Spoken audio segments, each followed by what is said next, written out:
Assalamualaikum warahmatullahi wabarakatuh. Shalom, Om Swastiastu, Namo Buddhaya, dan salam kebajikan. Tentunya selamat siang menuju sore buat Tribuners dimanapun Anda berada. Salam sehat dan juga salam semangat. Tentu saja senang sekali rasanya saya Fiorina Jiretno dapat menjumpai Anda dalam program hari ini, program spesial yaitu Ngobrol Virtual. Tentunya tepat pada edisi Rabu 9 November 2022. Dalam program Ngobrol Virtual kali ini kita akan membincang dan juga membahas satu topik yang tentunya sangat informatif dan edukatif, juga menarik untuk kita bahas.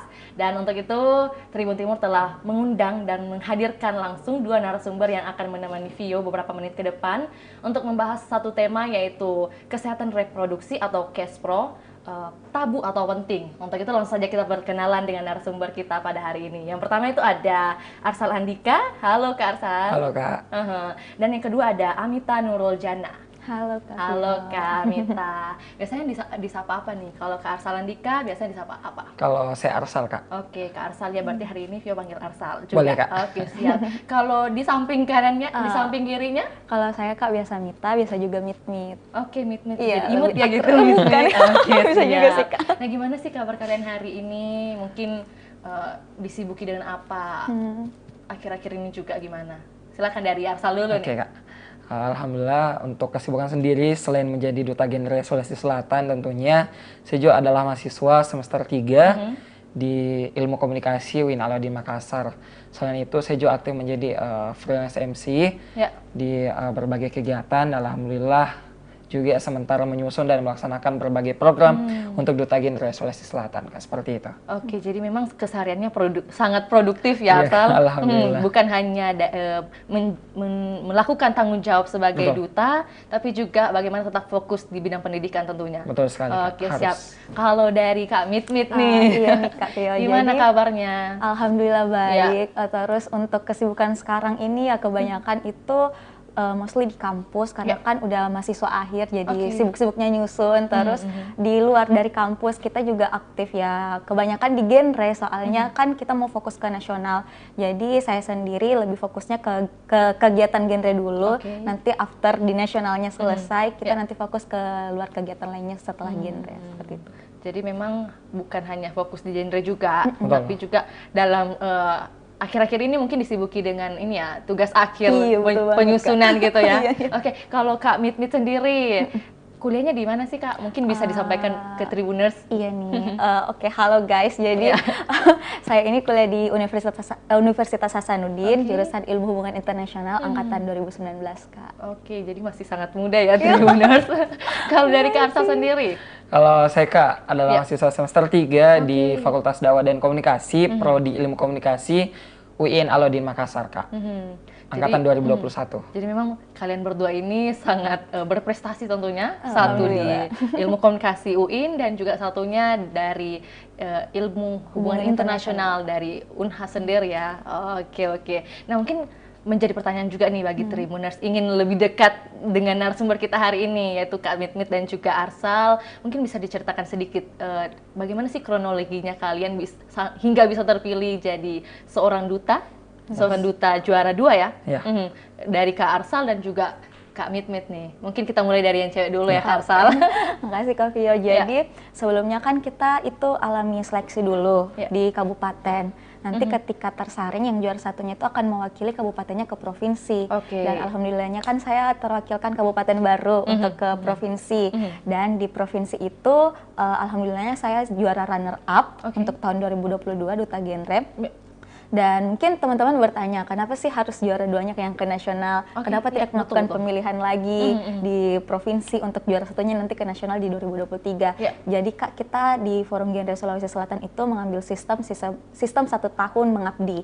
Jadi artinya kita ini betul-betul program kerjanya itu dijalankan selama 1 tahun. Nah, itu menjadi persyaratan juga di pemilihan Duta Genre Nasional nantinya. Bagaimana kita menjalankan 1 tahun program itu dalam genre di di tingkat provinsinya untuk dibawa ke nasional seperti itu Kak. Dan dalam seleksinya sendiri itu kita banyak ada wawancara, ada tertulis, dan ada juga sesi kita simulasi misalnya menjadi pendidik sebaya atau konselor sebaya.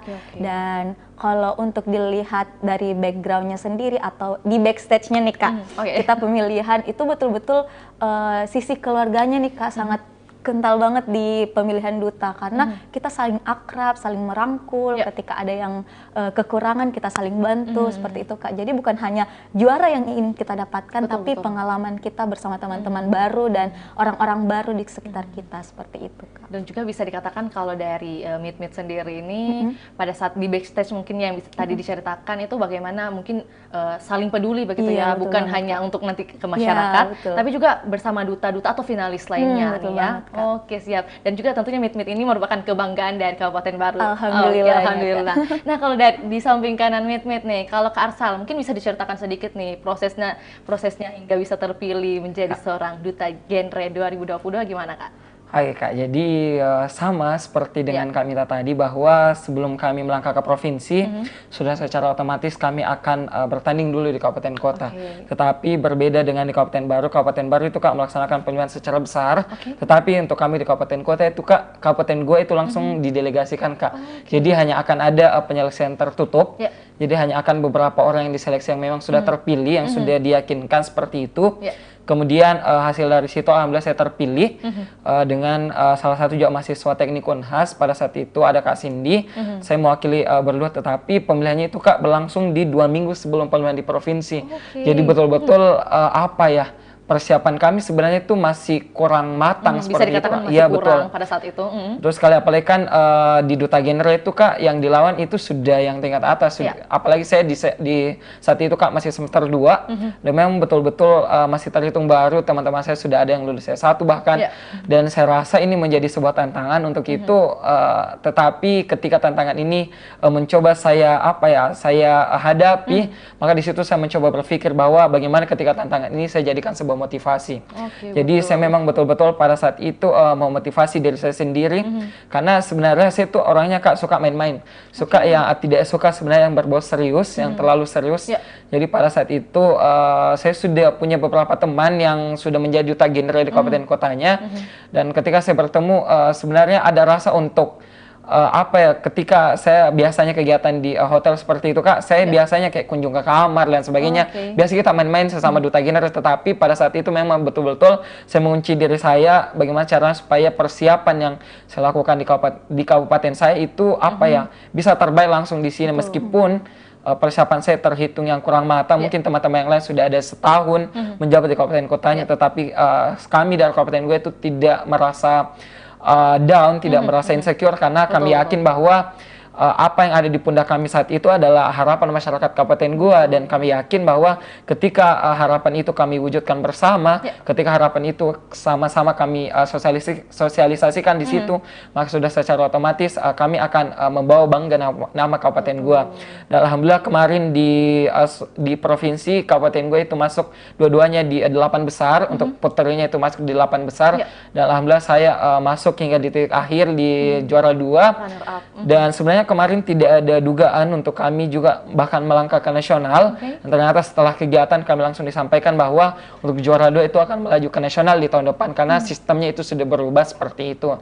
Jadi betul-betul kan sebenarnya memang untuk target kami di Kabupaten gue itu harus bisa ke nasional. Karena target setiap tahun otomatis harus meningkat. Dan Kabupaten gue alhamdulillah sudah beberapa kali juga ikut ajang nasionalnya. Dan alhamdulillah tahun ini, tahun depan bisa terwujud kembali, kabupaten gue bisa kembali ke nasional dan semoga apa yang menjadi harapan kabupaten gue itu bisa terwujud kembali di tahun depan Kak, seperti itu. Tentunya kita juga mendoakan bagaimana kalian juga bisa berhasil nanti di tingkat nasional nih, dimana tingkat provinsi saja sudah berhasil menjadi runner up. Tentunya kita menunggu juga keberhasilannya di tingkat nasional. Dan bisa dikatakan kalau Arsal sendiri kan tadi kalau Mita mungkin persiapannya mungkin kurang lebih berapa bulan nih? Kalau saya sendiri Kak kan sebelumnya udah menjabat di tahun 2021 dan itu udah ikut juga di seleksi provinsi, tapi itu kan waktu itu Kak marak-maraknya corona. Jadi otomatis sistemnya itu seleksi zonasi. Zonasi 1, 2 dan kebetulan zonasi satunya itu ada Makassar, Maros, Pangkep dan Baru. Dan kebetulan yang naik ke provinsinya lagi itu untuk menjadi semifinalisnya itu dari Baru tapi yang putranya, Kak. Jadi untuk tahun 2022-nya kemarin saya ikut lagi dan alhamdulillah diberikan amanah untuk runner up di tingkat provinsi seperti itu. Siap. Jadi memang kalau dari Kabitmit sendiri sudah pernah ya gitu di genre sebelumnya. Terus kalau dari Arsal sendiri ini mungkin persiapannya bisa dikatakan cukup kurang, tapi malah bisa berhasil begitu. Tentunya berdasarkan hasil jerih payah juga yang sudah dilakukan, mungkin yang awalnya tadi tidak bisa serius, kemudian bisa ada keberanian diri untuk menantang dirinya menjadi lebih serius di genre 2022 tentunya. Oke, siap. Dan tentunya juga bagi kalian ini mungkin bisa menjelaskan sedikit nih kalau Duta Genre itu seperti apa dan tugasnya seperti apa sih dari Kak Arsal nih? Oke, Kak. Jadi mungkin ketika teman-teman asing mendengar kata Duta Genre, jadi Duta Genre itu merupakan singkatan dari Duta Generasi Berencana. Jadi itu hadir di semua provinsi yang ada di Indonesia, juga di semua kabupaten kota yang ada di Indonesia, Kak. Dan sekarang juga sedang dicanangkan yang namanya Duta Genre untuk tingkat desa dan kelurahan. Jadi betul-betul Duta Genre ini akan sudah dikembangkan mulai dari tingkat bawah hingga ke tingkat atas, Kak. Dan harapannya pemerintah melalui BKKBN, jadi kami itu, Kak, Duta Genre itu berada di khususnya untuk Sulawesi Selatan, berada di Bonongan BKKBN Perwakilan Sulawesi Selatan. Jadi betul-betul pemerintah melalui BKKBN Sulawesi Selatan itu memakai dan bagaimana caranya supaya mengaplikasikan remaja-remaja yang punya andil, yang punya prestasi banyak untuk bisa mempersiapkan Indonesia ke depannya, karena sebentar lagi di 2045 di usia 100 tahun Indonesia, Kak, Indonesia akan ada yang namanya bonus demografi. Betul sekali, dan secara otomatis remaja-remaja sekarang yang akan nanti berada di usia produktifnya di 2045, dan tentu ketika remaja ini tidak dipersiapkan sejak dini oleh pemerintah Indonesia, sudah secara otomatis Indonesia akan gagal menghadapi bonus demografi ini. Tetapi ketika pemerintah dan masyarakat itu sendiri, khususnya remaja, itu mampu mempersiapkan diri hingga ke 2045, tentunya masyarakat khususnya remaja akan menyajikan hadiah di usia 100 tahunnya Indonesia, karena ini bonus demografi ini itu hanya akan ada satu kali, Kak, jadi tidak akan pernah terulang. Dan ketika itu sudah datang dan tidak dilaksanakan dengan baik, sudah secara otomatis Indonesia akan sia-sia untuk itu. Dan untuk itu BKKBN mempersiapkan Duta Genre ini sebagai ajang, sebagai wadah untuk remaja-remaja, bagaimana caranya supaya bakat minat remaja di Sulawesi Selatan, bagaimana caranya supaya kemampuan bersosialisasi itu bisa ditunjang dan didukung penuh oleh pemerintah. Karena kan biasanya banyak remaja sebenarnya yang punya kemampuan, banyak yang punya bakat, tetapi remaja ini kurang untuk pengimplementasiannya. Betul sekali. Banyak pemerintah yang mungkin tidak mengetahui ternyata ada mereka yang bersedia untuk bisa terjun langsung ke masyarakat. Tetapi dengan adanya Duta Genre ini, pemerintah berharap bahwa kita bisa menjangkau lebih banyak remaja, kita bisa menjangkau lebih banyak orang-orang yang mau ikut andil untuk terjun ke lapangan seperti itu, Kak. Bagaimana dengan adanya program pencarian Duta Genre ini juga bisa mencari kompetensi yang lain yang ada di remaja-remaja khususnya di Sulawesi Selatan untuk kali ini ya.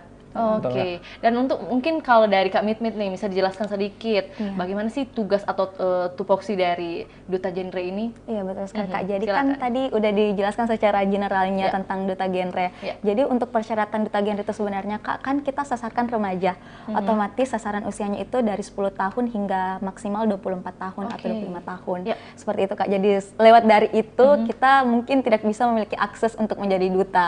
Dan kan kita as a role model sebagai panutannya para remaja nih harus mampu bisa meremajakan sifat kita ke remaja lainnya. Jangan kayak kita merasa senioritas ketika kita lebih tua dari remaja lainnya, ataukah kita merasa sombong, oh saya duta, oh saya punya banyak hal yang mungkin teman-teman belum tahu tapi saya tahu, seperti itu. Jangan seperti itu, Kak. Jadi kita sebagai duta mampu memberikan informasi kepada teman-teman semuanya, dan ketika teman-teman remaja mengalami masalah, kita harus memiliki sifat yang terbuka, empati kepada mereka.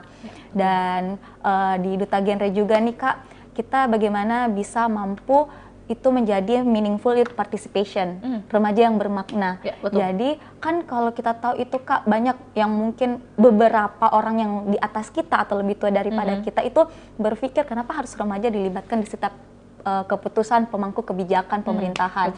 Padahal sebenarnya itu remaja adalah faktor pentingnya Kak, karena disitulah kita bisa bertukar pendapat apa yang remaja rasakan, apa yang pemerintah inginkan kepada remaja, dan itu menjadi suatu hubungan juga yang tadi Arsal sampaikan, ketika remaja ini memiliki keterampilan yang khusus, bakat yang khusus, itu pemerintah harus mampu memberikan ruang kepada para remaja. Jadi betul-betul suara para remaja ini diinginkan di setiap keputusan yang ada seperti itu Kak. Jadi memang pada intinya kehadiran duta genre ini atau juga nantinya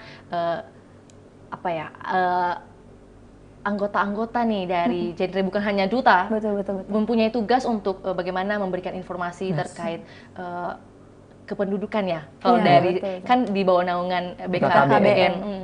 Nah, tentunya juga menjadi pertanyaan bagi Tribuners nih, bagaimana sih substansi yang kalian lakukan mungkin pada menjabat sebagai duta genre ini? Tentunya ada tugas-tugas yang menjadi pokok kalian, pembahasan kalian nih. Ya betul.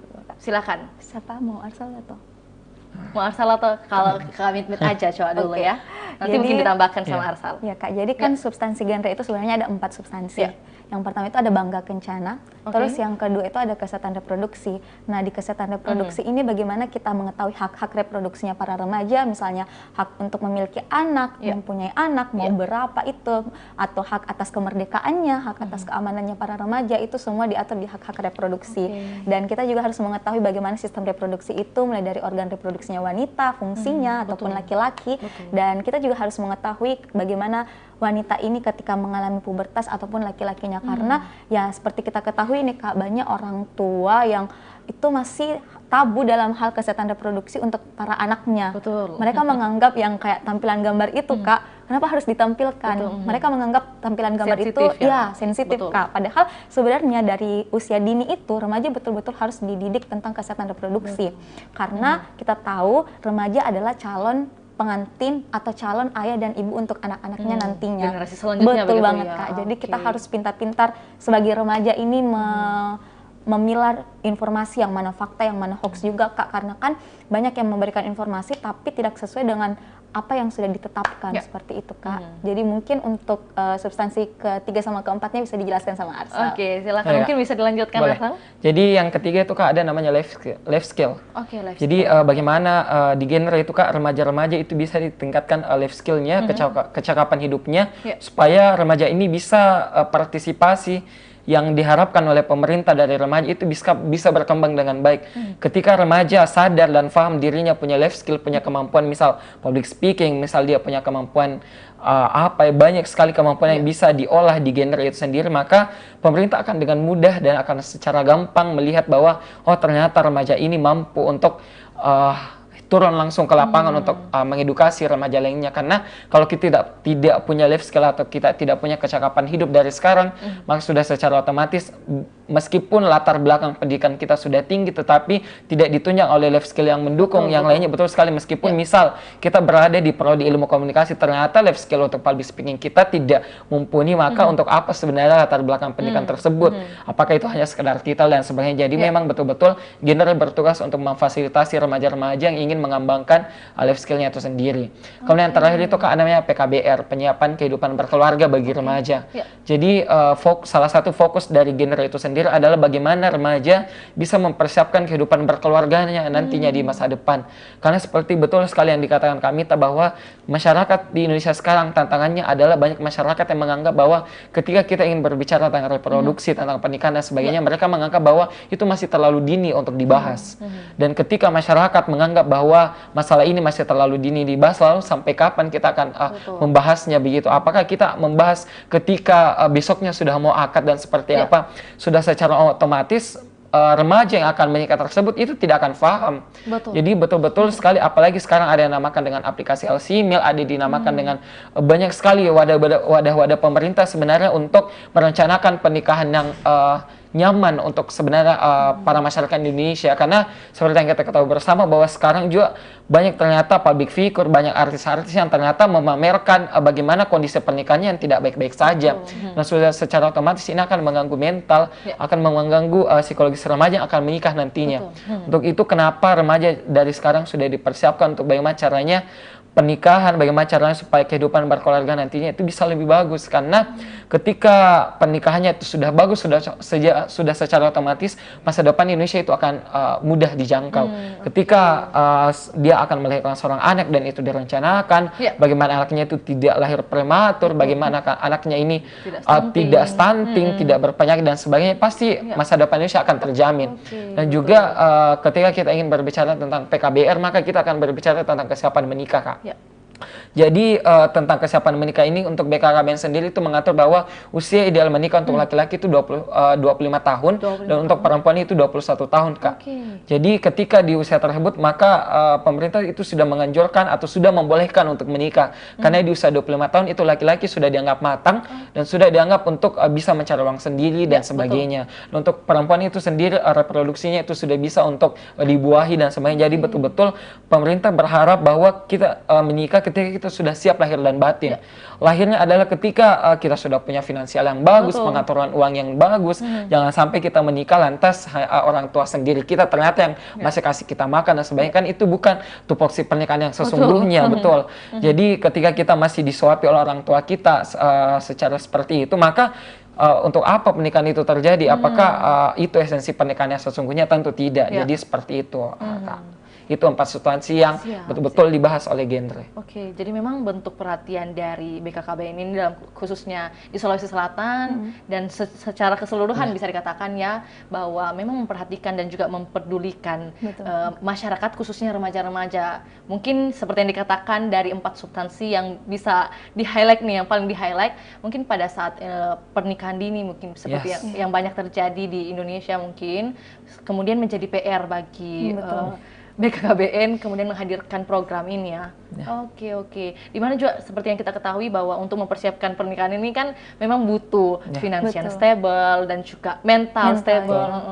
Jadi memang perlu ada pengetahuan yang diberikan dari kalian mungkin sebagai duta untuk kepada masyarakat khususnya remaja. Oke. Dan tentunya juga dari 4 substansi yang kalian telah paparkan ini, salah satunya adalah kesehatan reproduksi nih, atau juga KESPRO nih biasa singkatannya kan. Kan pada tema hari ini kita mempertanyakan nih, tabukah atau pentingkah? Oke, kalau dari segi Arsal sendiri, sudut pandang Arsal terkait tema kita hari ini, mungkin penjelasannya seperti apa? Silakan Arsal. Betul sekali, Kak. Banyak sekali pengalaman kami dari genre yang ternyata ketika terjun di lapangan dan membahas tentang kesehatan reproduksi, banyak ternyata masyarakat yang tertawa melihat hal ini. Ketika kita melihatkan gambar tentang bagaimana sistem reproduksi itu berjalan, bagaimana ketika cara membersihkan organ reproduksi dan sebagainya, bagaimana cara memasang pembalut untuk remaja putri yang awal seperti itu, banyak masyarakat yang menganggap bahwa hal itu tidak penting sebenarnya. Tapi ternyata faktanya banyak masyarakat yang tidak mengetahui tentang kesehatan ini. Apalagi mungkin di Sulawesi Selatan khususnya masih banyak masyarakat yang tergolong pendidikannya itu masih rendah, Kak. Jadi mungkin untuk masyarakat yang pendidikannya itu tinggi, taraf pendidikannya itu tergolong tinggi, mungkin dia banyak akses untuk mengetahui edukasi ini. Lantas, bagaimana ketika masyarakat itu ternyata taraf pendidikannya itu masih rendah?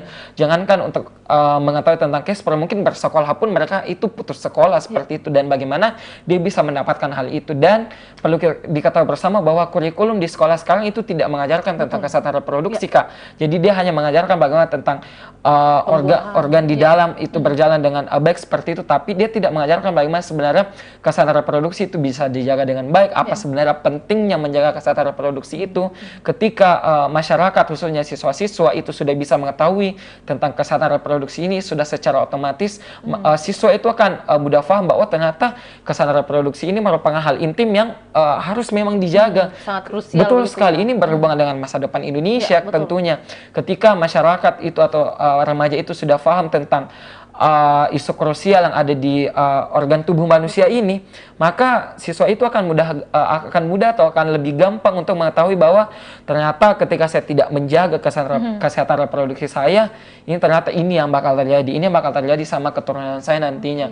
Karena ketika kita selalu menyepelekan segala sesuatu, itulah kekurangan sebenarnya masyarakat Indonesia. Itu perlu digarisbawahi bahwa banyak masyarakat Indonesia yang terlalu mengeneralkan segala sesuatu.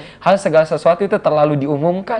Jadi kadang-kala biasa untuk membahas tentang kesehatan reproduksi ini katanya nanti di rumah saja, nanti kita bahas langsung secara, tapi jangan di tempat umum, jangan di tempat umum, kita malu dan sebagainya. Tetapi sebenarnya kami juga dari Gender paham tentang privasi. Betul sekali. Jadi ketika salah satu juga tujuan atau salah satu juga aturan ketika kami turun di lapangan itu adalah menjaga privasi dari seorang remaja tersebut. Jadi kita tahu dan kita paham tentang batasan privasi, dan tentunya kita tidak akan membongkar, kita tidak akan mengulik segala sesuatu yang tidak boleh diketahui oleh masyarakat.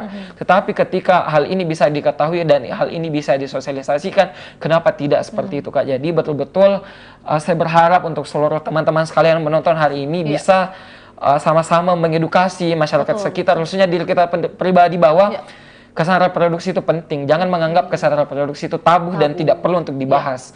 Jadi ketika kita mungkin banyak scroll di TikTok, banyak yang membahas tentang kesehatan reproduksi itu, ada dokter yang membahas tentang ini, ada dokter membahas tentang ini, jangan di skip dan mohon untuk ditonton. Tetapi yang sekarang juga yang menjadi permasalahan adalah di sosial media banyak yang gagal memahamkan untuk hal ini. Jadi banyak juga konten-konten yang ternyata dia sebenarnya tujuannya untuk mengedukasi, tapi ternyata melanggar privasi remaja.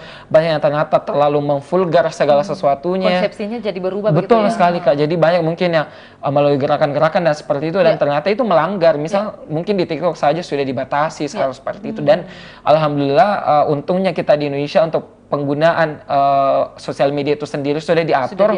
Dan betul-betul sudah bisa diakses oleh seorang remaja. Tetapi kembali lagi bahwa masyarakat Indonesia itu pintar dan cerdas. Jadi segala sesuatu yang bisa diakses itu diakses. Misal ketika kita sudah dibatasi untuk mengupload ini, tapi masyarakat Indonesia akan mengupload kalau mereka itu hal yang menguntungkan untuk mereka. Jadi ada memang oknum-oknum yang memanfaatkan hal ini untuk bisa meraup keuntungan, tetapi ternyata hal ini tidak mengedukasi sama sekali untuk masyarakat seperti itu, Kak. Malah berada di jalur lain ya ternyata. Betul, jalur lain. Kalian ini bersusah payah, kemudian membuat program, menginformasikan dalam bentuk konten yang sedemikian rupa baiknya, tapi ada beberapa oknum juga mungkin yang bisa dikatakan kurang bertanggung jawab untuk menyebarkan informasi yang sebenarnya tidak benar begitu ya. Nah, dari penjelasan dari Arsal ini tentunya juga menjadi pertanyaan nih, Mit. Mungkin ke Mit lagi nih ya. Kan tadi disampaikan oleh Arsal bahwa memang khususnya di Sulawesi Selatan ini pengetahuan atau juga informasi tentang kesehatan reproduksi ini masih sangat kurang, khususnya bagi mungkin masyarakat yang bisa dikatakan berpenghasilan rendah nih. Nah, lantas memang sekompleks itukah kesehatan reproduksi di mata masyarakat? Kalau dari tanggapan Mit sendiri ini melihatnya bagaimana nih? Iya nih, Kak, jadi mungkin udah dijelaskan secara kompleks dari Arsal tadi terkait case-pro itu bagaimana pentingnya, dan memang betul-betul penting, Kak. Tapi yang perlu digarisbawahi di sini, banyak orang yang mensasarkan informasi kesehatan reproduksi itu bagi pemangku kepentingan, tapi tidak memperhatikan orang yang di bawahnya, masyarakat yang di bawahnya seperti tadi yang memiliki pendidikan yang rendah. Nah, mungkin salah satu, saya mungkin jelaskan saja aksi yang habis kita lakukan nih, Kak, baru-baru ini. Kita itu habis terjun di SLB Negeri 1 Makassar, sekolah luar biasa. Jadi di sana itu siswa-siswanya, Kak, ada yang SD, TK, SMP, SMA. Dan untuk keistimewanya sendiri mereka itu beragam, Kak. Jadi tidak hanya ada tunarungu, tunanetra, tapi campur, ada yang Down syndrome seperti itu, Kak. Nah, di sini kami dari Duta Genrenya memberikan program kepada penyandang disabilitas untuk memberikan informasi terkait kesehatan reproduksi. Mungkin orang-orang bertanya kenapa penyandang disabilitas, kenapa penting gitu ya? Kenapa penting? Betul banget, Kak. Karena ya kita tahu mereka itu punya keberagaman, keistimewaan, Kak. Nah, mereka terbatas untuk bisa mengakses informasi apa yang kita sampaikan. Walaupun orang-orang berpikir kan ada gurunya yang bisa menyampaikan. Nah, itu gunanya gurunya nanti ketika kita menyampaikan, mereka memberikan lagi informasi kepada kepada siswanya. Betul ya? banget Kak. Jadi kan misalnya tunarungu nih Kak, kan tunarungu itu tidak bisa mendengar, otomatis mereka itu butuh bahasa isyarat. Nah ketika kita menyampaikan, gurunya yang bertugas untuk menyampaikan kembali. Jadi betul-betul tidak ada nih Kak kata keterbatasan bagi kita untuk bisa menyampaikan informasi kepada orang yang memiliki keistimewaan seperti itu Kak. Karena memang Kespro itu betul-betul penting. Kemarin saja ketika kami terjun di SLB itu, remaja disabilitas di sana awalnya memang ketawa-ketawa karena kayak kenapa ada gambar begini, kenapa harus kita cebok dari belakang ke depan seperti itu Kak. Padahal itu sebenarnya penting bagi mereka. Kita tahu penyandang disabilitas mungkin pikirannya mereka, saya kan hanya sekolah, setelah itu tidak ada lagi untuk kuliah mungkin hanya terbatas untuk seperti itu. Tapi mereka adalah kembali lagi mereka adalah calon pengantin, calon ayah dan ibu bagi anak-anaknya. Kita tahu kan kayak di luar negeri, Indonesia saja banyak yang penyandang disabilitas tapi melahirkan anak seperti itu. Jadi memang tidak ada keterbatasan bagi kita yang normal ataupun orang yang penyandang disabilitas ini untuk bisa mendapatkan informasi seperti kita seperti itu. Jadi memang kalian sangat memperhatikan ya, juga bukan dari bisa dikatakan maaf ya masyarakat normal atau remaja normal, tapi juga kalian segmentasinya ini bahkan ke penyandang disabilitas juga. Seperti yang dikatakan oleh Nitnit memang benar adanya bahwa tidak menutup kemungkinan setiap remaja ini kan akan menjadi seorang ibu dan ayah. Oke, siap-siap. Nah tentunya juga menjadi pertanyaan bagi Tribuners nih. Mungkin siapa lagi nih yang Kak Mitmit lagi ya, nanti kita beralih ke Arsal. Nah bagaimana sih kesehatan reproduksi yang baik menurut Kak Mitmit? Maksudnya indikator seperti apa yang menyatakan bahwa kesehatan reproduksi yang baik ini seperti ini nih? Silakan. Mungkin kita bahas fact-nya dulu nih Kak. Kan kalau kita berdasarkan dari WHO 2015 nih Kak, di Indonesia itu usia orang yang melakukan seks pranikah atau seks sebelum menikah nih Kak, itu di bawah usia 14 tahun sebanyak 82%. Otomatis ketika mereka di bawah usia 14 tahun, kesehatan reproduksinya itu, kematangan reproduksinya itu belum matang. Jadi ketika mereka mungkin, dia hamil, tapi kehamilannya itu kehamilan berisiko Kak. Jadi betul-betul remaja ini dituntut untuk bisa tahu dulu informasi bagaimana kesehatan reproduksi itu yang baik dan benar. Nah caranya adalah mereka harus mengetahui masa pubertasnya seperti apa yang mereka alami ketika mengalami masa pubertas. Terus remaja juga diberikan akses untuk bertanya ketika mereka mengalami masa pubertas kan. Banyak remaja yang bingung ketika mengalami menstruasi nih Kak. Kok saya keluar darah seperti itu, ataukah bingung cara memakai pembalut. Itu lah gunanya Duta Genre hadir, yang namanya juga pendidik sebaya dan konselor sebaya itu memberikan informasi kepada para remaja seperti itu Kak. Jadi kita tidak tinggal diam nih Kak untuk remaja, jadi betul-betul aktif dan berperan serta baik itu secara langsung atau di media sosial, kita memberikan pelayanan kepada para remaja. Nah bagaimana kesehatan reproduksi itu yang baik, dikatakan baik nih Kak, ketika kita dapat memahami tubuh kita sendiri. Dalam artian kita tahu apa yang tubuh kita inginkan, apa yang menjadi kurang di tubuh kita. Misalnya ketika saya mengalami masa pubertas, mengalami menstruasi nih Kak, apa yang harus saya siapkan seperti itu. Dan di sisi lain kita juga harus mampu mengakses informasi. Ini adalah kesiapan intelektual kita mencari informasi sebanyak mungkin terkait dengan kesehatan reproduksi. Misalnya bagaimana organ reproduksi yang sehat, terus bagaimana kita mengetahui alat-alat reproduksi kita dengan fungsinya itu, karena itu adalah penunjang kita nantinya ketika berkeluarga nih Kak, membangun keluarga. Kan kita ketika ingin memproduksi anak, melahirkan anak, itu kan kita melakukan berhubungan seksual kepada pasangan kita. Dan itu adalah sebenarnya harus dipelajari sebelum kita berkeluarga, karena takutnya ketika kita berkeluarga itu menjadi hal yang tabu bagi pasangan tersebut. Nah, yang kedua adalah kita harus pandai-pandai nih Kak menggunakan aplikasi LC-Meal. Nah, BKKBN ini mempromosikan aplikasi LC-Meal kepada para remaja yang ingin membangun keluarga. LC-Meal ini adalah elektronik siap menikah dan hamil. Jadi ditujukan kepada remaja yang ingin berkeluarga 3 bulan sebelum menikah. Jadi isinya itu adalah Kak, bagaimana kita menjadi siap untuk berkeluarga, apakah kita siap dengan segala pertanyaan yang diberikan dalamnya itu aplikasi LC-Meal, dan kita diberikan pelayanan kepada dokter-dokter yang ahli ketika kita mengalami kesulitan untuk membangun keluarga. Misalnya ketika saya nanti berkeluarga, apa yang harus saya lakukan, apa yang harus saya siapkan, seperti itu Kak. Jadi betul-betul kesehatan reproduksi itu harus kita tahu sejak dini. Ketika kita usia remaja atau ketika kita mengalami masa pubertas, itu betul-betul harus kita tahu bagaimana kesehatan reproduksi yang baik dan benar, karena itu adalah menjadi penunjang kita di masa depan nantinya melahirkan generasi selanjutnya yang berkualitas untuk negara kita. Jadi itu adalah pemicu bagaimana negara kita bisa lebih maju ke depannya seperti itu Kak. Jadi memang menjadi PR juga bagi diri kita sendiri untuk bagaimana memahami dan juga mengakses informasi nih. Betul. Bagaimana kita mempersiapkan diri kita, baik itu pada saat mungkin baru mulai menstruasi, dan juga seperti tadi yang dikatakan ada program atau juga inovasi dalam bentuk aplikasi yang sudah dilahirkan oleh BKKBN, yaitu bagaimana sebagai bentuk bimbingan pranikah ya, bisa dikatakan. Oke, siap. Jadi tentu saja menarik sekali nih bagi Tribuners mungkin yang sudah mau ada niat menikah, mungkin bisa melakukan konsul melalui aplikasi itu ya. Iya, betul. Oke, siap. LC Meal. Oke, siap. Nah, kalau dari Kak Arsal sendiri nih, mungkin pertanyaannya agak lain ya. Tadi kan sudah dijelaskan bahwa sebenarnya kesehatan reproduksi itu yang baik itu indikatornya seperti apa. Dan tentu saja kalau dari adanya indikator ada juga permasalahan-permasalahan nih Kak. Permasalahan seperti apa sih yang sering terjadi terkait kesehatan reproduksi khususnya di Indonesia nih Kak, yang Kak Arsal ketahui? Silakan.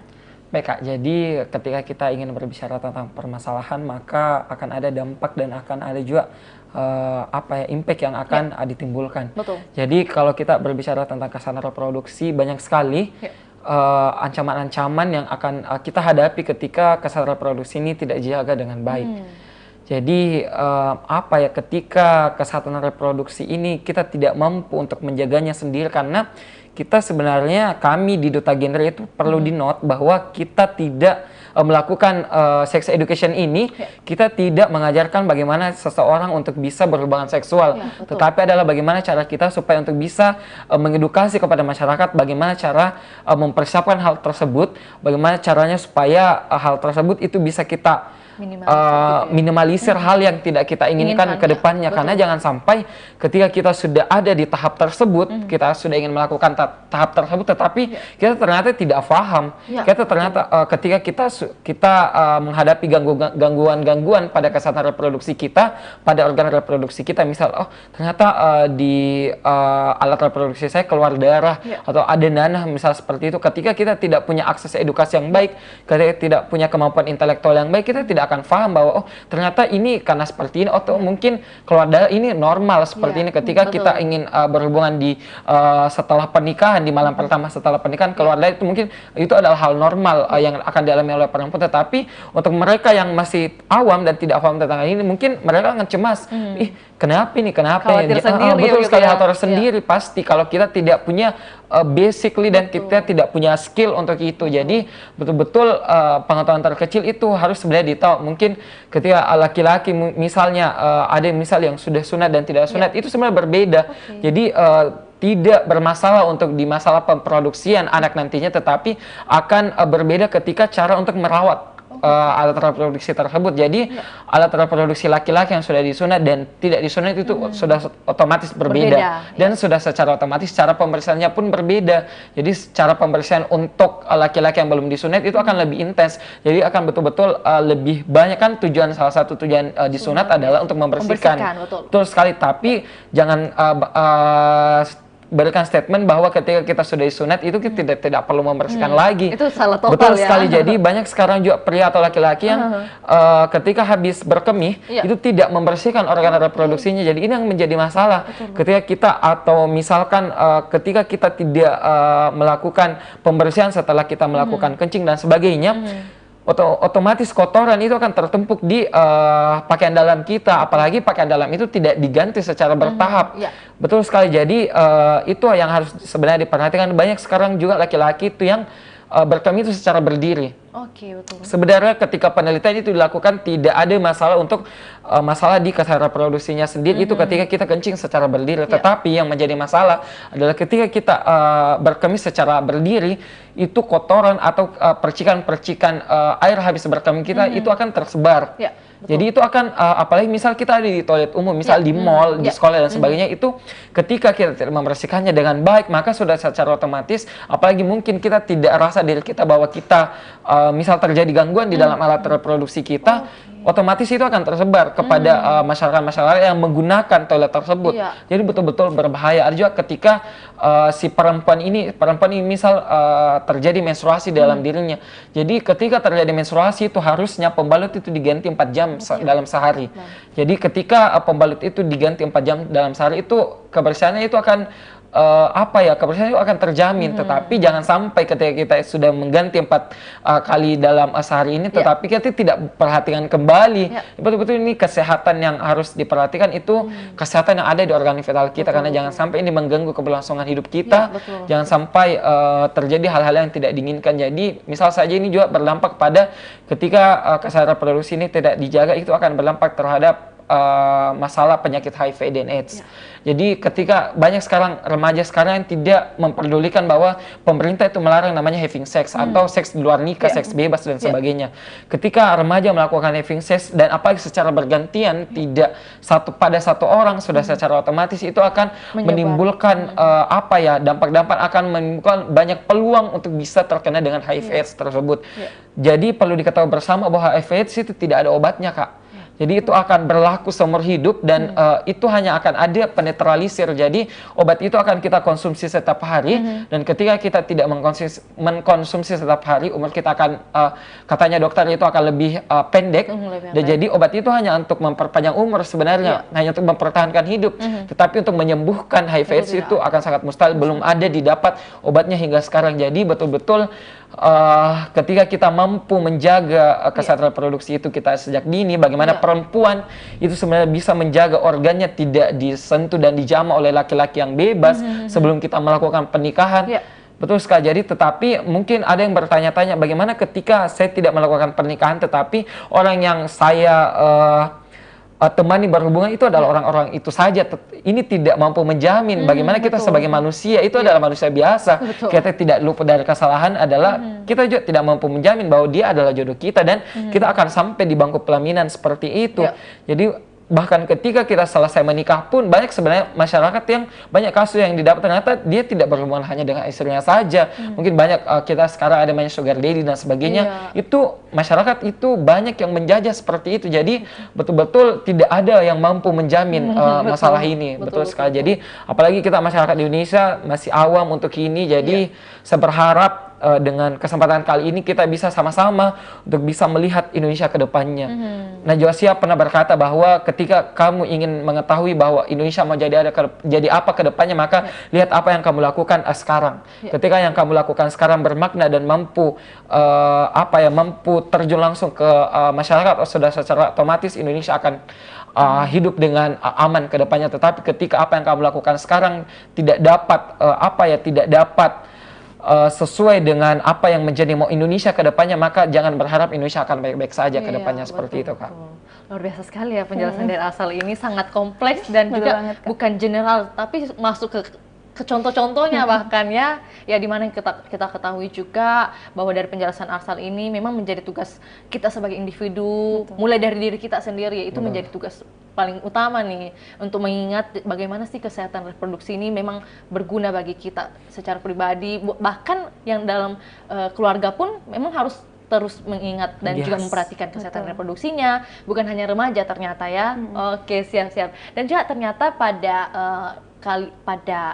Duta Genre mempunyai tugas untuk mengetahui dan juga menyampaikan tentunya bagaimana sih triad KRR atau triad kesehatan reproduksi remaja yang bisa disampaikan. Silakan Kak Mit. Iya Kak, jadi kalau kita bahas triad KRR nih Kak, kalau kan triad khasnya itu 3 poin. Jadi otomatis triad KRR itu adalah permasalahan remaja yang terjadi pada remaja itu sendiri, yang sering terjadi nih Kak. Yang pertama itu ada seks bebas. Mungkin tadi sudah disinggung oleh Arsal bagaimana itu seks bebas. Jadi betul-betul ini seks bebas Kak, kita harus mengetahui perilaku seks yang berisiko. Tadi sudah disinggung bagaimana kita berhubungan seksual dengan lebih dari satu orang, itu termasuk perilaku seks yang berisiko. Dan bagaimana ketika kita berhubungan itu tidak menggunakan pengaman Kak. Jadi pengaman kan dalam artian itu kondom. Seperti itu adalah salah satu faktor yang penting untuk bisa menjaga kesehatan reproduksi kita. Terus ketiga itu adalah Kak, bagaimana ketika kita ini Kak berpacaran itu kan banyak orang artikan toxic relationship atau banyak masuk ke golongan seperti itu. Jadi itu harus itu yang perlu kita hindari nih Kak, karena masa depan kita itu tergantung dari kita sendiri sebagai remaja. Jadi kita harus pandai pilah-pilah lingkungan kita, mana yang baik, mana yang benar. Jadi seks bebas ini betul-betul adalah salah satu faktor terpenting di permasalahan remaja yang perlu diselesaikan. Karena seks bebas adalah pemicu yang terjadinya namanya kehamilan yang tidak diinginkan bagi remaja. Nah, ketika kita berpacaran terus berhubungan seksual, itu akan memicu terjadinya kehamilan yang tidak diinginkan kepada perempuan. Nah, apa dampaknya? Itu memicukan dampak pendidikan bagi perempuan itu sendiri, dampak sosial bagi perempuan khususnya nih Kak, karena pasti dikucilkan oleh masyarakatnya, oleh tetangganya. Mendapat sanksi sosial juga betul dari banget masyarakat. Kak. Teman-temannya sendiri mungkin bisa memisahkan diri dari perempuan itu. Terus yang ketiga, bagaimana dampak psikologinya perempuan ini bisa terganggu karena pasti mereka memikirkan masa depan saya menjadi hancur. Betul. Masa depan saya tidak terjamin ke depannya. Walaupun saya sudah melahirkan nantinya, tapi itu akan tetap menjadi acuan bahwa masa depan saya tidak terjamin untuk bisa menjadi sukses seperti itu Kak. Dan ketika kita mengalami kehamilan yang tidak diinginkan, otomatis bukan hanya dalam aspek sosial, psikologinya, tapi kesehatannya juga. Itu menjadi kehamilan yang beresiko. Apa yang dalam artian ini kehamilan berisiko adalah ketika perempuan ini hamil tapi usianya belum ideal. 21 tahun bagi perempuan dan 25 tahun bagi laki-laki. Nah, ketika usianya ini tidak ideal, otomatis yang terjadi adalah bayi yang dilahirkan itu bisa menjadi prematur atau lahir berat rendah atau bisa juga menjadi stunting. Nah, mungkin teman-teman bertanya stunting itu apa, walaupun kita sebagai duta nih Kak, jujur sudah merasa bosan memberikan informasi kepada teman-teman, tapi sampai sekarang kami melihat banyak orang yang belum tahu mengenai stunting itu seperti apa. Jadi mungkin kita bisa singgung sedikit kalau stunting itu adalah bagaimana kondisi gagal tumbuh pada anak balita nih Kak, di 1000 hari pertama kehidupannya, karena kondisi gagal gizi buruk yang kronis. Jadi mungkin teman-teman bertanya, bagaimana sih standar stunting itu sendiri seperti apa? Jadi kalau anak stunting itu kita lihat secara fisik dia itu pendek sesuai dengan usianya. Ya, misalnya 5 tahun tapi pendeknya masih rendah, tergolong rendah. Nah, di samping fisiknya kita juga bisa lihat motoriknya mereka, pengetahuan yang mereka dapatkan itu, informasi yang mereka terima itu akan sulit mereka untuk mereka dapatkan, mereka terima untuk mereka bisa implementasikan karena motoriknya yang rendah. Nah, mungkin teman-teman bertanya nih, bagaimana sih apa bedanya dengan yang kayak ucok baba nih Kak? Kan ucok baba juga pendek. Apakah tergolong stunting? Nah, beda lagi tuh Kak. Kalau kan itu termasuk gennya, keturunannya. Kalau stunting memang betul-betul dari mereka lahir atau dalam kandungan ibunya tidak mendapatkan gizi yang cukup gitu betul banget Kak, gizi yang cukup dan pengetahuan yang lebih untuk bagaimana hamil yang baik dan sehat itu akan menunjang terjadinya anak itu menjadi stunting. Ataupun bapaknya ini perokok, asap rokok kan itu memiliki dampak yang sangat buruk bagi kita nih Kak. Yang pasif nih ya. Betul banget Kak. Kan banyak orang yang bilang perokok itu dengan yang tidak merokok, yang berbahayanya lebih yang tidak merokoknya nih Kak. Lebih berdampak besar pada yang pasif. Betul banget Kak. Padahal kan yang perokoknya itu yang merokok, yang melakukan. Tapi dampak lebih besarnya itu ke kita yang tidak merokok seperti itu Kak. Jadi betul-betul salah satunya berdampak kepada ibu hamilnya dan anaknya nantinya. Dan perlu kita ketahui, ketika kehamilan tidak diinginkan ini terjadi, otomatis apa yang segala kita rencanakan itu menjadi terganggu nih Kak. Faktanya pasti begitu kan Kak? Betul banget. Jadi perlu nih kita Kak remaja memiliki lingkungan yang baik, yang berkompeten untuk masa depan kita ke depannya, pandai memilih teman yang mana toksik, yang mana baik untuk kita, ataupun hubungan yang kita jalani dengan teman dekat kita, bagaimana dia menunjang karir kita, seperti itu. Kita harus mampu pilih yang betul-betul bisa menjadi pedoman untuk masa depan kita. Nah, kalau triad KRR kedua nih Kak, ada yang namanya nafsa, narkotika, psikotropika, dan zat adiktif lainnya. Mungkin teman-teman sudah tahu dan banyak disosialisasikan di sekolah-sekolah, tiap sekolah. Jadi betul-betul kalau nafsa ini kita harus tahu substansinya seperti apa nih Kak. Golongan narkotikanya apa, golongan 1 seperti apa, golongan 2 seperti apa. Nah, ketika ada yang mengalami namanya nafsa, itu perlu cepat-cepat direhabilitasi Kak. Nah, mungkin di mana sih perannya genre di waktu itu? Nah, peran genre adalah bagaimana kita memfasilitasi, karena kita yakin ketika mereka sudah direhabilitasi, ada keterampilan yang mereka miliki, ada keterampilan remaja ada potensi-potensi betul banget Kak, yang terpendam nih Nah, inilah gunanya kita sebagai duta genre atau pengurus genre nih Kak, memberikan fasilitasi kepada para teman remaja di sana yang direhabilitasi, memberikan fasilitas bagaimana mereka bisa mengapresiasikan, menyampaikan keterampilannya mereka. Jadi otomatis substansi genre yang ada di generasi berencana ini sudah kena di keterampilan hidupnya mereka, para remaja. Life skill. Betul banget Kak. Jadi nantinya ini menjadi penunjang mereka ketika mereka keluar dari rehabilitasinya. Walaupun pasti ada hal yang kayak merasa dikucilkan oleh masyarakat karena mereka adalah ada konsekuensi juga kan. Betul, pengguna narkoba, tapi ada hal mereka yang bisa hasilkan dari keterampilan yang telah diasah di dalam situ. Nah, terus yang ketiga ini Kak, ada yang namanya pernikahan dini. Nah, terakhir ini adalah pernikahan dini yang marak terjadi sampai sekarang, khususnya di pedesaan nih Kak. Dan itu belum bisa kita kategorikan mengalami penurunan yang cepat untuk mengatasi pernikahan dini. Karena kenapa? Yang pertama itu aspek perspektif sosial budayanya orang tua di sana itu, mereka menganggap kalau pernikahan dini kan itu sebenarnya hal yang normal. Apalagi ketika orang yang datang bertamu pertama kali dan ingin menikahkan anaknya itu harus diterima sebaik mungkin. Jangan ada kata penolakan. Harus dibukakan pintu sedabar mungkin kalau dari orang-orang tua. Padahal kan mereka tidak melihat nih Kak, apa dampaknya ketika anak saya yang masih usia belia, yang belum produksinya matang untuk berkeluarga ini, melakukan membangun keluarga yang betul-betul belum siap secara psikologisnya, mental, emosional, finansial, ataupun hal lainnya. Nah, di dalam genre sendiri itu Kak, kita ada namanya BKR, Bina Keluarga Remaja. Jadi betul-betul genre mungkin pikirannya teman-teman, oh hanya remaja nih sasarannya. Jadi orang tuanya bagaimana? Tapi di Bina Keluarga Remaja ini Kak, kita sasarkan kepada orang tuanya remaja. Karena kita tahu pada dasarnya dan intinya anak-anak itu akan kembali kepada orang tuanya. Walaupun mereka menyampaikan masalahnya kepada teman sebaya, tapi jalan keluarnya tetap kepada orang tuanya. Orang tuanya yang harus bisa mampu menerima kondisi anaknya tersebut. Nah, bagaimana caranya di BKR ini kita memberikan binaan parenting yang baik bagi orang tua. Jadi ketika anaknya mengalami permasalahan, mereka tidak langsung menjudge, kamu adalah anak yang tidak berguna lah, kamu adalah anak yang tidak memiliki sopan santun, tapi ada hal yang mereka lakukan sebelumnya ketika masuk ke permasalahan remaja tersebut. Nah, di BKR ini Kak, kita menyiapkan beberapa modul. Modul itu ada kayak 1001 cara berbicara yang baik kepada anak. Terus di BKR juga bukan hanya kita memberikan informasi, tapi kita juga mengajak bermain games, permainan kepada orang tua dan anaknya. Jadi di gamesnya itu kayak semacam truth order, atau kita memberikan pertanyaan kepada anaknya untuk orang tua, atau orang tua kepada anaknya. Misalnya anaknya bertanya kepada orang tuanya pengalamannya berkeluarga nih Kak, seperti apa. Ataukah orang tuanya bertanya kepada anaknya, apa yang anak ini mau ketika orang tuanya ini nih yang diinginkan, tapi anaknya di sisi lain mau yang ini, seperti itu Kak. Jadi memang di sisi yang poin ketiga ini, yang BKR ini memang dibuat khusus, tidak terlalu formal begitu ya, sehingga bisa ada kenyamanan mungkin dari orang tua juga, remaja-remaja yang ikut terlibat.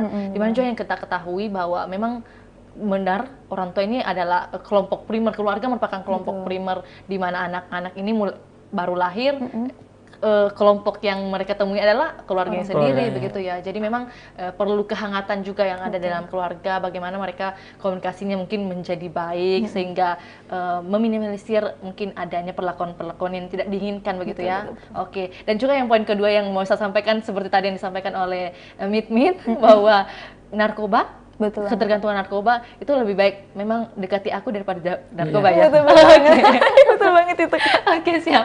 Nah, mungkin kita beralih lagi ke Arsal nih. Mungkin Arsal bisa dijelaskan sedikit nih, lantas dari adanya permasalahan-permasalahan yang sudah dijelaskan tadi, dan juga adanya triad KRR yang sudah dijelaskan oleh Mit, langkah apa sih yang kalian lakukan sebagai duta genre, khususnya di tahun 2022 ini, untuk meminimalisir nih, bisa dikatakan adanya permasalahan yang tidak diinginkan, dan juga inovasi seperti apa yang sudah dan akan kalian lakukan? Silakan Arsal. Oke Kak, jadi betul sekali bahwa ketika kita ingin melihat permasalahan-permasalahan, sebenarnya kita sebagai orang-orang yang peduli terhadap Indonesia, khususnya remajanya, pasti akan merasa bahwa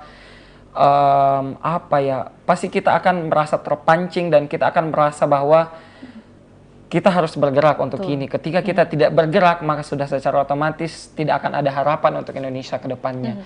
Ketika tidak ada orang yang peduli terhadap remaja-remaja, apa yang akan terjadi terhadap masa depan Indonesia. Dan kami sebagai duta genre Sulawesi Selatan khususnya adalah bagaimana caranya kami sebagai role model, sebagai pelopor, untuk bisa mengajarkan, untuk bisa mengedukasi kepada remaja bahwa ternyata isu-isu remaja itu ada banyak. Permasalahan-permasalahan remaja itu ada banyak, dan salah satu cara menghindarinya adalah tanamkan kepada diri kita pribadi bahwa diri kita sebagai remaja itu penting.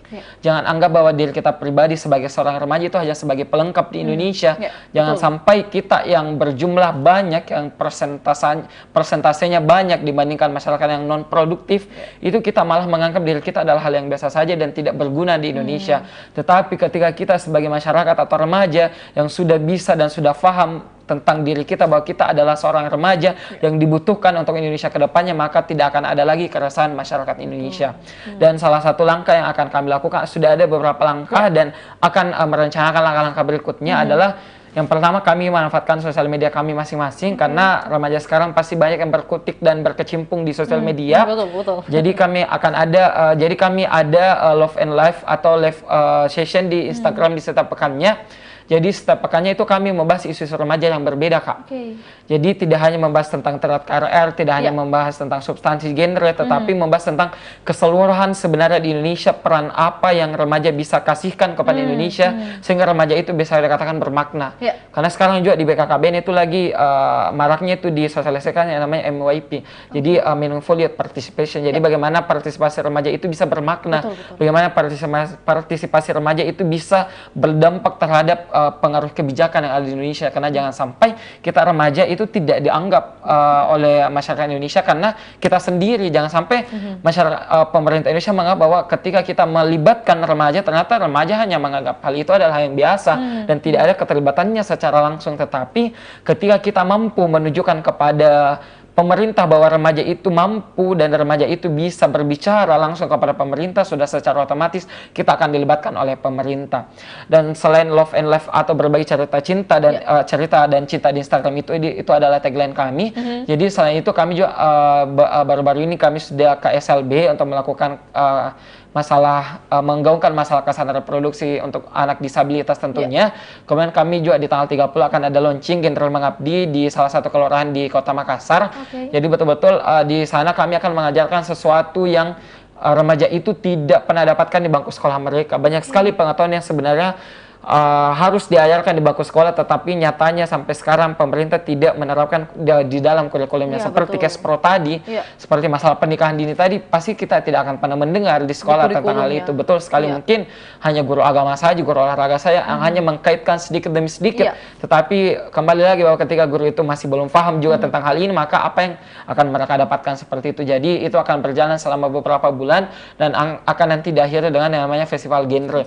Di festival genre adalah bagaimana anak-anak binaan kami ceritanya seperti itu akan menampilkan apa-apa saja yang sebenarnya sudah mereka dapatkan, apa yang mereka mampu bawa pulang nantinya. Akan ada nanti piagam serta sertifikat yang akan mereka dapatkan bahwa mereka adalah anak binaan kami dan mereka mampu untuk bisa gitu sekali untuk bisa mensosialisasikan lagi kembali kepada masyarakat di sana. Jadi betul-betul itu yang kami laksanakan dan kami juga akan melaksanakan nanti semacam Youth Summit, Kak. Jadi bagaimana kami mengajak perwakilan genre di seluruh Indonesia dan akan diketuai langsung oleh Duta Genre Sulawesi Selatan bekerjasama dengan MUN, Unhas dan sebagainya. Kami akan melakukan pertemuan untuk seluruh remaja-remaja perwakilan genre yang ada di seluruh Indonesia untuk membahas satu topik nantinya. Jadi satu topik ini akan kami bawa nanti ke nasional adalah bagaimana topik ini ketika kami nanti lomba di ajang nasional, topik ini bisa kami angkat dan bisa kami sumbangsikan nantinya. Gitu betul sekali, karena jangan sampai kita hanya berfokus di Sulawesi Selatan, ternyata mungkin masyarakat remaja-remaja yang di luar sana mungkin dia juga kurang fasilitas terhadap hal itu. Jadi kami dari Sulawesi Selatan akan membawa suara remaja itu untuk nanti di nasional dan semoga suara itu akan mampu mewakili seluruh suara remaja yang ada di Indonesia. Karena jangan sampai kami berpendapat seperti ini tapi ternyata masalah itu tidak dirasakan oleh remaja lain. Karena sekali lagi sebelum kami terjun ke lapangan kami sudah melakukan semacam riset. Kami sudah melakukan kami sudah melihat bagaimana sebenarnya kondisi lapangan secara langsung. Jadi jangan sampai kami melaksanakan suatu kegiatan tapi ternyata impact dan tujuannya itu tidak mereka rasakan karena mereka tidak mengalami hal itu. Misalnya saja kita melakukan tentang sosialisasi pernikahan dini, tapi ternyata di desa itu tidak ada pernikahan dini yang terjadi. Jadi mereka di sini tidak ada loh pernikahan dini. Jadi betul-betul kami sudah mungkin lokasinya kami sudah piloting. Jadi memang lokasi-lokasi yang menjadi piloting kami untuk kami laksanakan program itu, dan memang sesuai data yang ada ternyata di lokasi tersebut banyak hal itu seperti itu, Kak.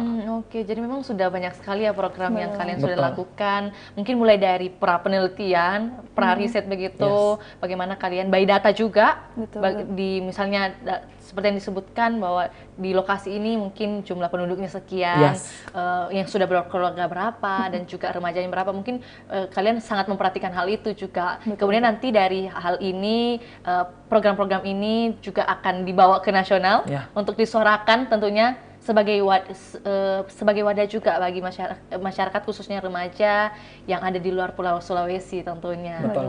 Nah, nah sebelum kita ke closing statement nih Arsal dan juga Mit, mungkin harapan yang bisa disampaikan oleh Arsal terhadap program atau juga remaja khususnya seperti apa? Silakan. Oke, terima kasih, Kak. Jadi harapan ini adalah harapan seluruh remaja yang ada di Indonesia, adalah bagaimana ketika remaja ini mampu untuk menciptakan generasi masa depan yang baik. Jadi ingat teman-teman bahwa harapan kami Duta Genre adalah jangan sampai kami sudah mensosialisasikan, mengedukasi kepada masyarakat, kepada kita semua, tapi ternyata kita sendiri yang melanggar hal itu. Jangan sampai kita sebagai remaja, sekali lagi saya tekankan adalah jangan sampai kita remaja merasa diri kita itu tidak berguna di Indonesia. Jangan sampai apa yang menjadi kemampuan di dalam diri kita, apa yang menjadi life skill di dalam diri kita, kita tidak mampu kembangkan dengan baik, sehingga kita tidak merasa berguna di masyarakat. Karena sebenarnya zaman sekarang pun ketika masyarakat itu sudah paham tentang posisi remaja, maka masyarakat itu akan lebih banyak memakai remaja. Iya, betul. Misal saja ketika ada kegiatan di masyarakat, sudah secara otomatis pengisi acaranya semua adalah remaja. Tidak akan digunakan lagi orang tua. Betul sekali. Misal saya di masjid, mungkin di masjid imamnya lagi sudah sudah tidak orang tua lagi.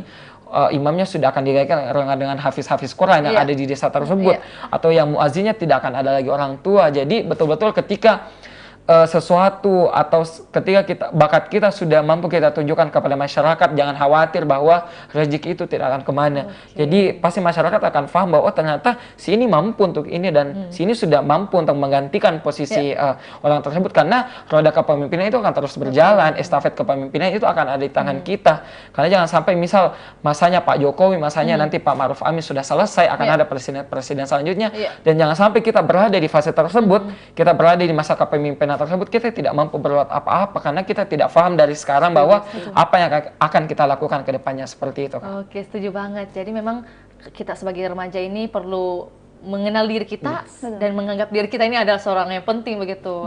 Seperti yang dikatakan oleh Arsal juga bahwa setiap masa ada orangnya dan setiap orang ada masanya. Oke, siap. Nah, ini kan tadi versi yang menggebu-gebunya nih, Mit. Kalau versi kalemnya dari Mit sendiri mungkin bisa disampaikan sebagai closing statement juga pada program hari ini. Bagaimana sih, atau juga mungkin ada kalimat ajakan atau kalimat pamungkas yang mau disampaikan oleh Mit terkait genre sebagai Duta Genre 2022, dan juga mungkin bagaimana ajakan buat remaja untuk terus mengingat nih tugas-tugas sebagai remaja. Silakan. Ya Kak, jadi terima kasih banyak atas kesempatannya untuk kali ini. Jadi saya berharap kepada para remaja semuanya untuk terlebih dahulu jangan menganggap kekurangannya para remaja ini menjadi hambatannya untuk kita berkembang ke depannya, membawa negeri kita menjadi lebih maju, lebih berguna untuk nusa dan bangsa. Karena walaupun kekurangan yang kita miliki ini tidak mampu bersaing, walaupun teman-teman menganggap kekurangannya menjadi hambatannya teman-teman, tapi saya yakin ada passion atau potensi diri yang teman-teman punya. Passion itu adalah harus yang teman-teman terus kembangkan, walaupun dari hal yang kecil teman-teman harus latih, asah, dan kembangkan, karena setiap yang kita lakukan orang bakalan menghargai apa yang kita lakukan tersebut, walaupun hal kecil. Seperti saja misalnya di Hari Pahlawan kita membuat template Selamat Hari Pahlawan, itu adalah salah satu bentuk apresiasi kita sebagai remaja nih Kak. Walaupun kita menganggap diri kita tidak berguna, tapi hal-hal kecil saja itu menjadi bermanfaat bagi orang lain. walaupun hanya melihat, hanya mendengar, tapi itu menjadi acuan bagi kita, oh kita sebagai role model bisa menjadi role model bagi remaja lainnya. Jangan menganggap kita harus menjadi duta, kita harus menjadi pejabat yang tinggi, kita harus menjadi siswa yang berprestasi, itu mencerminkan kita sebagai remaja yang berguna, tidak. Walaupun kita tidak seperti itu, tapi ada, pasti masing-masing remaja memiliki passion, Kak. Betul. Passion itu harus kita bisa kembangkan, kita asah dari sedini mungkin, karena itu menjadi penunjang kita ke depannya menjadi remaja yang berkualitas untuk negara kita. Seperti itu, Kak. Siap. Luar biasa sekali ya closing statement-nya. Mari kita beri aplaus yang meriah buat kedua narasumber kita hari ini. Dan juga bagaimana kita mengharapkan dari harapan Arsal dan juga Meet kepada remaja-remaja khususnya untuk terus menggali potensi juga ya dari dalam dirinya, dan juga bagaimana tidak menganggap remeh dirinya ini. Harus menganggap dirinya penting, harus mengasah potensi-potensi yang ada. Pada intinya bagaimana berada di jalur yang positive vibes nih. Oke, jangan sampai serem begitu ya. Oke, siap. Dan juga tentunya saya mengucapkan terima kasih kepada Arsal dan juga Meet yang sudah menyempatkan hadir langsung di studio Tribun Timur untuk berbagi kepada Tribuners nih. Tentunya kita mengharap juga informasi yang sudah dibagikan bisa menjadi edukasi bagi Tribuners yang masih setia menonton hingga saat ini, dan juga bagaimana bisa sebagai pengalaman mereka untuk lebih giat dan juga motivasi bagi mereka. Oke, terima kasih sekali lagi, dan saya doakan sukses seterusnya. Amin. Berhasil di kejuaraan nasional, di kompetisi nasional maksudnya. Oke, siap juga, dan saya mengucapkan banyak terima kasih buat Tribuners yang masih setia hingga saat ini menyaksikan program kita pada hari ini, khususnya di program Ngobrol Virtual. Dan untuk kali ini saya Fiorna Ciretno mewakili narasumber dalam hal ini Arsal dan Meet serta tim atau kru yang bertugas pamit undur diri. Assalamualaikum warahmatullahi wabarakatuh. Sampai jumpa.